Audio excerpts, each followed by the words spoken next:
पाकिस्तानकडून सीमेवर रणगाडे तैनात करण्यास सुरुवात। गेल्या 2 दिवसापासून पाक लष्कराच्या चौक्यांमधून नियंत्रण रेषेवर गोळीबार।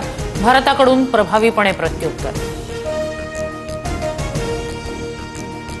जम्मू काश्मीरच्या कुपवाडात अतिरेक्यांकडून स्थानिकांवर गोळीबार। एका नागरिकाचा उपचारादरम्यान मृत्यू। पहलगाम नंतर हल्ल्याची 5वी घटना।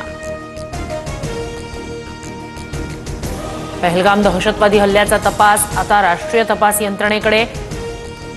जम्मू काश्मीर पोलीस आणि इतर एजन्सी तपासात मदत करणार।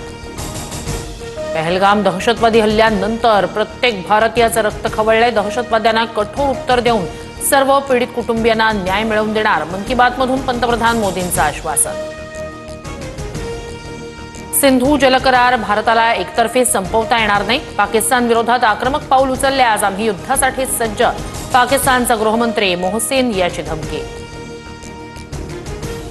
पाकिस्तानी नागरिकांची व्हिसा मुदत आज संपणार। अटारी वाघा सीमा चेकपोस्टवर वाहनांच्या रांगा।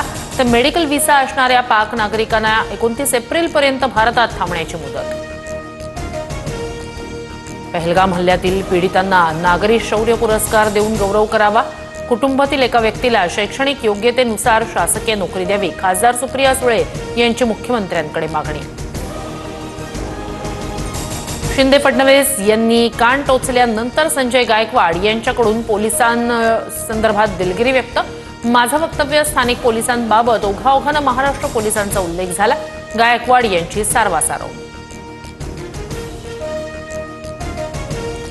शिंदे समितीकडून 58,82,000 नोंदींचा शोध। 2 कोटींपेक्षा अधिक कुटुंबांना नोंदींचा लाभ होणार।